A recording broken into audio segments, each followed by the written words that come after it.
you having great wrath, and because he knoweth that he hath but a short time. And he's going to get real busy in a real short time. There's going to be a lot of things take place, because there's a lot of prophecy that's still yet to be fulfilled. Once this Antichrist shows up, once the false prophet shows up, once King Yeshua comes back and puts them where they belong. There's a lot of prophetic work that takes place in that short span. So it's going to be a very, very hectic planet Earth for a small time. You think it's bad now. It is bad. It's terrible. It's terrible. Because he's the prince of the power of this world. He's got this earth. And people are so locked into this earth, into the things of this earth, that they just go through and just forget all about God. They'll hear a message and God will speak to them, and as soon as they get outside, they have forgot all about it. Verse 10 in Revelation 12 there says that he's accuser of our brethren. He's accuser. Not only is he a deceiver, an accuser, a liar, the original sinner, a murderer, a destroyer. He's accusing you before the Father right now. They ain't yours. They ain't yours. Look at them. They sin. Look at him. He smokes. Look at him. He drinks. They're not yours. Look at them. They got mad. They didn't show love to their neighbor. That's what his job is. Constantly accusing you. Isaiah 14. Isaiah chapter 14. Any spirit that confesses not Christ is the Son of God is that spirit of Antichrist. What's their number one thing? What do they wear on their headbands? God has no son. There is one God, Allah, and Allah has no sons. That's what they wear on their headbands. Every time you see the news, that's what them little bands have on them. Oh, and this Mahdi, this 12th Imam that comes back, and their Jesus, when he comes back, they're going to go around the whole world conquering and destroying with a black flag, using a black flag. You know what color Iran's flag is? Something to look into, beloved. Let me tell you, it's a black flag. Need to wake up. You're closer. Bless Jesus. You're closer than you ever dreamt. We are the final generation. And you can see it because people departing from the faith and people putting up with doctrines of devils. You tell me in a Christian nation how in the world all these false gods get in here. You tell me in a Christian nation how in the world homosexuality, how in the world all these 54 million babies slaughtered in the womb to the sacrifice to the God of self. How does that happen in a Christian nation? I'll give you a quick answer. He was right about one thing. This ain't a Christian nation. There's Christians in this nation. This ain't a Christian nation anymore, beloved. This nation worships the God of self. Narcissistic society. That's just a big word that says you just think only about yourselves. I'm not talking to anybody. Just bringing the message as the Lord puts it on me. Now, if you remember in Isaiah 14 here, verse 12, how art thou fallen from heaven, O Lucifer? And you know what Lucifer means? It means brightness in the Hebrew. You know what it means in the Arabic? Crescent, moon. Crescent, moon. What's their flag? What's their symbol? What is their symbol for Islam? A crescent moon. Wake up, beloved. Wake up. What do you see on all these temples and all these shrines around here in America today? Crescent moons. The moon god.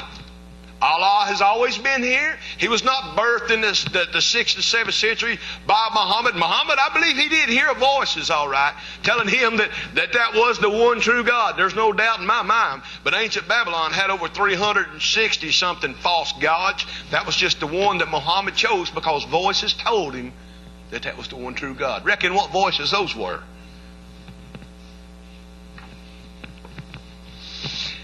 Says in...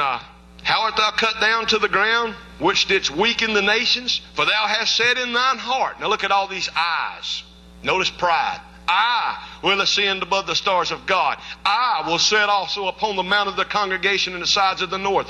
I will ascend above the heights of the clouds. I will be like the Most High.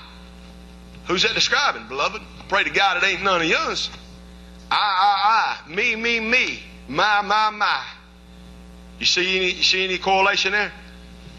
Satan was very narcissistic too, wasn't he? Thought about only himself. He wanted to be like God. People in America, as long as they don't touch their pocketbooks, they could care less what happens. Well, that's not really my place. Well, we shouldn't cause risks. Well, we should let them all come in. No, you should not.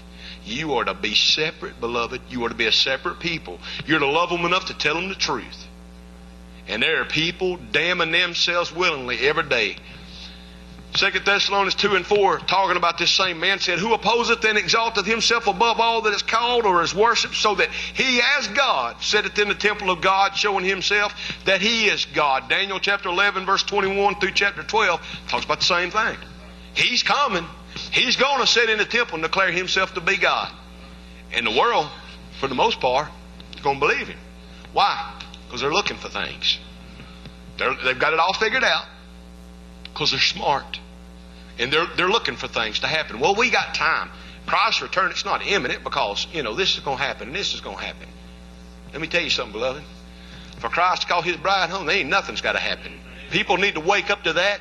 That's not a doctrine of the devil. That's in the Bible. I'm sorry if people can't rightly divide the word of truth, or I'm sorry if people do not have eyes to see or ears to hear. Maybe you need to ask the Lord to reveal it to you.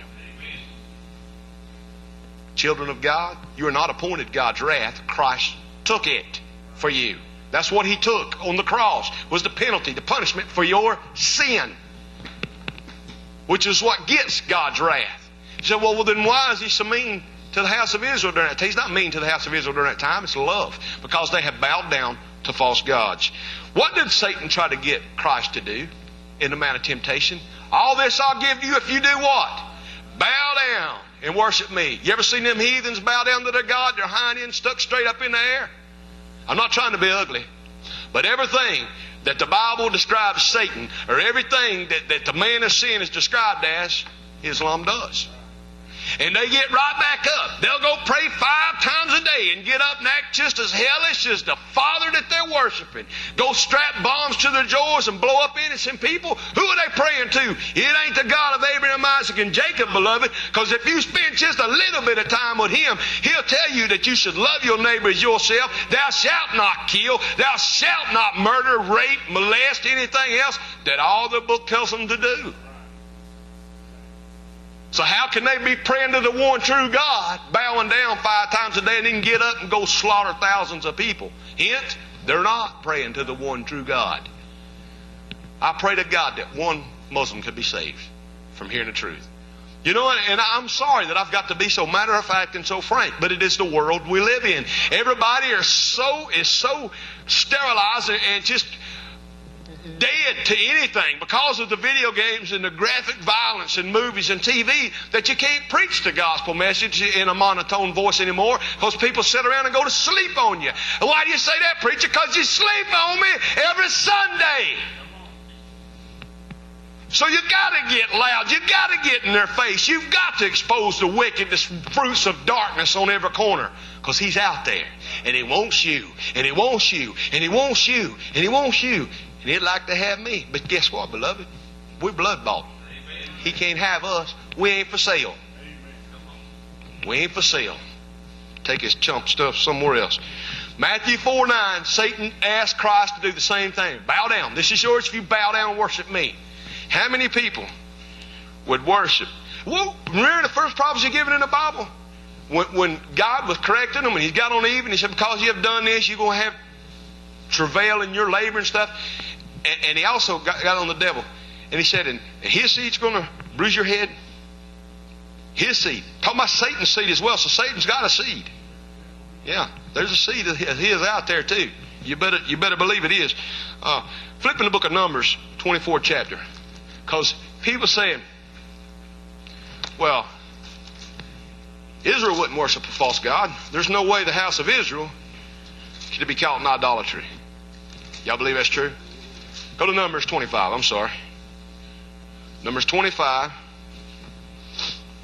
Look here how the Moabite women seduce Israel. Now notice what takes place. Pay attention. Verse 1-8. through 3. And Israel abode in Shittim. And the people began to commit whoredom with the daughters of Moab.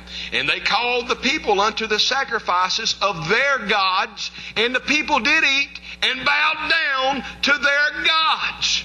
And you notice they bowed down to their gods?